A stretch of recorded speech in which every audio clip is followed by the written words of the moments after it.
So hey guys, সবাইকে welcome আরেকটা নতুন ব্লগে। আর আজকের ভিডিওটা হচ্ছে আমার 1000 কিলোমিটারের ওনারশিপ রিভিউর ভিডিও।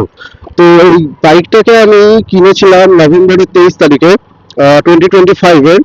তো সেই থেকে আমি গাড়িটাকে 1000 কিলোমিটার চালিয়ে ফেলেছি। আর এই ভিডিওটা হচ্ছে প্রপার সেই 1000 কিলোমিটারে আমি কি কি প্রবলেম ফেস করেছি, কি কি প্লেস ফেস করেছি, কি কি ভালো দিক আছে বাইকটার, সেগুলোকেই আমি এই ভিডিওটার মাধ্যমে আজকে তুলে ধরছি। তো তোমরা এই ভিডিওটাকে এন্ড অব্দি দেখো, তাহলে কি তোমাদেরও যদি কারোর এই বাইকটার প্রতি কোনো ডাউট থাকে বা তোমরা ভাবছো এই বাইকটাকে নেবে কি নেবে না, তো তাহলে আরো ক্লিয়ারলি হয়ে যাবে, তোমরা আরো ক্লিয়ারিটি হয়ে যাবে তোমাদের।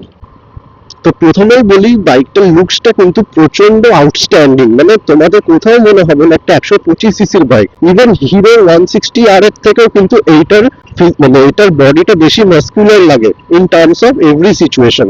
আর তোমাদের যদি মনে হয় মানে একটা গুড লুকিং বাইক লাগবে ডেইলি কলেজ যাওয়ার জন্য বা ডেইলি অফিস যাওয়ার জন্য, তাহলে তোমরা কিন্তু এই বাইকটাকে চোখ বন্ধ করে নিতে পারো। দেন আসি আমরা ইঞ্জিনটা কিন্তু ভীষণ স্মুথ একটা গিয়ার বক্স দেওয়া হয়েছে। তো এর জন্য এটার গিয়ার শিফটিংটাও খুব ইজি, প্লাস ইঞ্জিনটাও কিন্তু কোথাও মনে হয় না নকিং করছে। ইঞ্জিনটা কিন্তু প্রচন্ড স্মুথ একটা ইঞ্জিন গাড়িটার সাথে প্রোভাইড করা হচ্ছে, যেটা কিন্তু in terms of every condition আমার কিন্তু কোথাও মনে হয় না এটা আন্ডার পাওয়ার একটা আপনি মানে যখন আমি গাড়িটাকে ইউজ করি, ইনস্ট্যান্ট আমার টর্কের দরকার হয়, তখন কিন্তু ইনস্ট্যান্ট টর্কও প্রোভাইড পেয়ে যায় ইঞ্জিনটা দিয়ে। ইঞ্জিনটা কোনো ন্যাকিংয়ের সাউন্ড বা এরকমও কিন্তু কোনো ব্যাপার হয় না। তো সেই ক্ষেত্রে কিন্তু গাড়িটা খুবই ভালো। আর এটা আমাকে সিটিতে 50 থেকে 55 kmpl মাইলেজ কিন্তু আরামসে দিয়ে দেয়। হাইওয়েতে গেলে মাইলেজটা আমি আর একটু বেটার পাই। তো যেটা বলছিলাম, in terms of every condition এই বাইকটা কিন্তু মানে খুব কনফিডেন্ট দেয়। আর ভাইব্রেশনের কথা বলি, বাইকটা কিন্তু ভাইব্রেশন নেই বললেই চলে। যখন আমি ডেইলি কমিউট করি 40, 50, 60 কোনো অসুবিধা নেই। ইভেন 70, 80-তেও কিন্তু এই বাইকটায় কোনো অসুবিধা হয় না। আফটার 80 সামান্য হ্যান্ডেল বারে আর এই ফুট স্পেক্সে সামান্য একটু ভাইব্রেশন ফিল হয়, কিন্তু সেটা খুবই মিনিমাল, তো এটার জন্য কোনো প্রবলেম হয় না। দেন যদি আসি আমি এটার মাইলেজ তোমাকে অ্যারাউন্ড 55 এর মতন সিটিতে মাইলেজ দিয়ে দেবে। তো সেটা নিয়ে তোমাদের কোনো ইস্যু হবে না। তো তোমরা যদি ডেইলি অফিসের জন্য বা কলেজের জন্য একটা মাইলেজ ফুল গাড়ি দেখো, তাহলে কিন্তু তোমরা এটাকে চোখ বন্ধ করে কনসিডার করতে পারো। আর যদি এটার কিছু মানে পজিটিভের মধ্যে আরো কিছু পজিটিভ বলি, তো সেটা হচ্ছে এটা পিলিয়ন কমফোর্ট। আমি কিন্তু একটা পিলিয়ন নিয়ে রাইড করছি, কিন্তু এটা কিন্তু কোথাও মনে হচ্ছে না যে আমি একটা মানে আন্ডার পাওয়ার বাইক বা আমার কোথাও পিক আপে বা এই উঁচুতে উঠতে এইসব জায়গায় কোনো সমস্যা হচ্ছে, এই ধরনের সমস্যা কিন্তু এই বাইকের মধ্যে হবে না। তো এইসবের দিক দিয়ে কিন্তু বাইকটা খুবই ভালো। দেন যদি আমি আসি এটার লুকসে কিন্তু প্রচন্ড মাস্কুলার। এর সাসপেনশন সেটআপটাও কিন্তু সামনে পেছনে মানে খুব স্টিফও না, খুব সফটও না। তো সেই ক্ষেত্রে আমি যখন কর্নারিং করি আমি কিন্তু খুব ভালো কনফিডেন্ট পাই।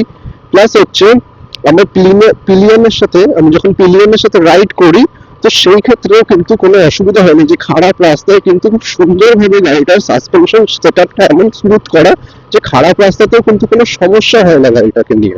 এই 1000 কিলোমিটারের মধ্যে কিন্তু গাড়িটার সাথে আমি অনেক মানে রাইড করেছি, কিছু ভিডিও বানিয়েছি, কিছু ভিডিও বানাতে পারিনি।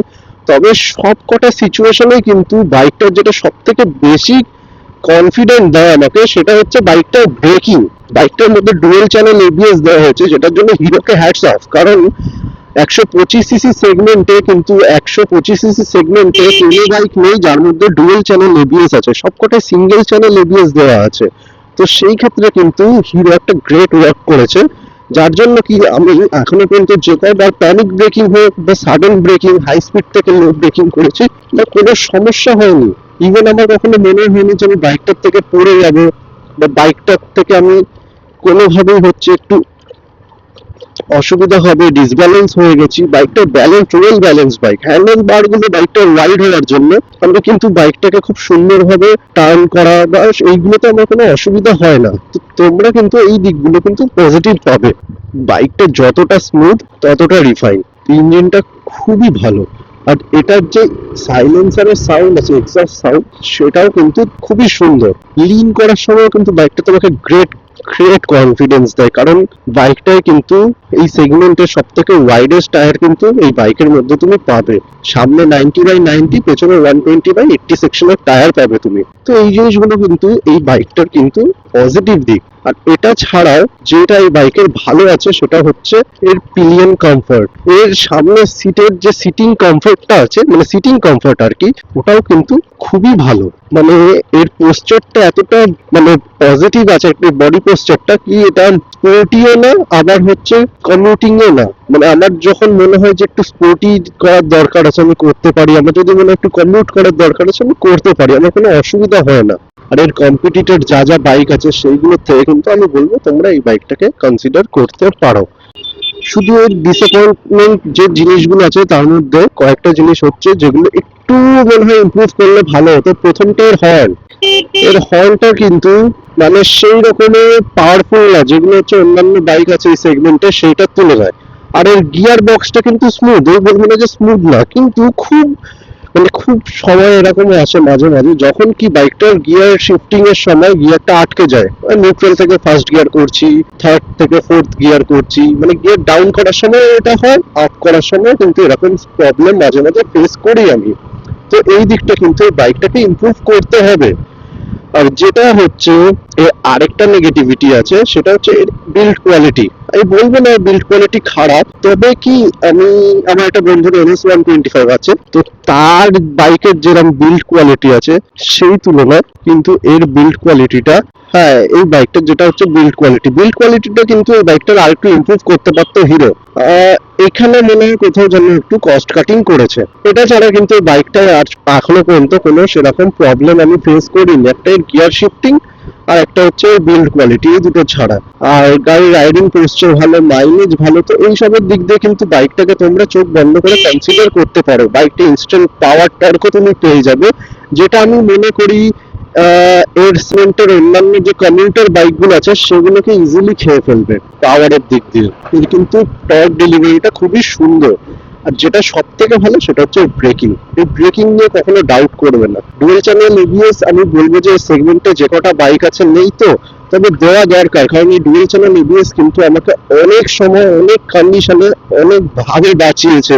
ইভেন যদি আমার বাইকে এবিএস না থাকতো কিন্তু পড়ে যেতাম বাইক থেকে, এরকমও সাডেন ব্রেকার এসছে বুঝতে পারিনি, প্যানিক ব্রেকিং করে দিয়েছি, বাট কিচ্ছু হয়নি, অসুবিধা হয়নি। তো ব্রেকিং কিন্তু বাইকটার অসাম। আর যেটা কি এই বাইকে দিয়েছে ক্রুজ কন্ট্রোল, তো ক্রুজ কন্ট্রোলটাও কিন্তু যখন আমি হাইওয়েতে যদি মানে কখনো লং রাইডসে যাই তো সেই সময় কিন্তু আমার ক্রুজ কন্ট্রোলটাও খুব হেল্প করবে। তো এই দিকগুলোর জন্য কিন্তু হিরোকে হ্যাটস অফ। সেগমেন্ট ফার্স্ট যে ফিচার্স গুলো দিয়েছে, dual channel ABS, cruise control, একটা এলসিডি ইনস্ট্রুমেন্ট ক্লাস্টার, যেটা এরকম মানে এই রেঞ্জের মধ্যে কিন্তু এতটা সুন্দর এলসিডি ইনস্ট্রুমেন্ট ক্লাস্টার কিন্তু কোনো বাইকেই নেই। তো এইসবের জন্য কিন্তু তোমরা হিরোকে কনসিডার করতে পারো। তো গাইস যেটা বলছিলাম, এই বাইকটা 1000 কিলোমিটার আমি চালিয়ে ফেলেছি, কিন্তু এর মধ্যে এখনো পর্যন্ত আমি কোনো মেজর প্রবলেম বা মেজর ইস্যু কিন্তু ফেস করিনি।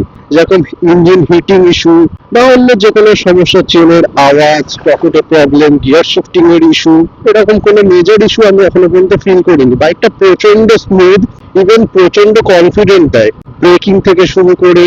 আর হ্যান্ডেল বারটা ওয়াইড হওয়ার জন্য আমি কিন্তু খুব সুন্দর করে গাড়িটাকে ম্যানিপুলেট করতে পারি।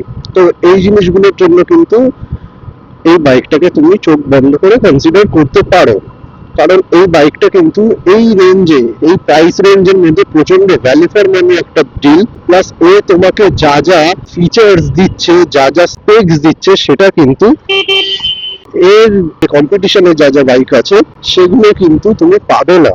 বাইকটা ওভারঅল একটা ভ্যালু ফর মানি প্যাকেজ। তো বাইকটার রাইড কমফোর্ট নিয়ে কোনো কিন্তু কিছু বলার নেই। রাইড কোয়ালিটি খুব স্মুথ, ইঞ্জিন খুব স্মুথ, ইনস্ট্যান্ট টর্ক। আর রাইড বাই এয়ার হওয়ার কারণে কিন্তু এটা থ্রটল রেসপন্সটা কিন্তু খুবই ভালো। এই সেগমেন্টে কিন্তু রাইড বাই এয়ার টেকনোলজি কিন্তু কোনো বাইকে নেই, যেটা কিন্তু হিরো প্রোভাইড করেছে। বাইকটায় কোনো নেগেটিভিটি নেই, তোমরা এই বাইকটাকে ইজিলি কনসিডার করতে পারো। সো গাইস, এই ছিল আজকের ভিডিও। হোপফুলি তোমাদের ভিডিওটা ইনফরমেটিভ লেগেছে। আর এরকমই ভিডিও আরো দেখার জন্য আর আমার সাথে আমার বাইকটার জার্নিটাকে দেখার জন্য আমি বলবো ভিডিওটাকে তোমরা লাইক করো, শেয়ার করো, আর আমার চ্যানেলটাকে সাবস্ক্রাইব করো।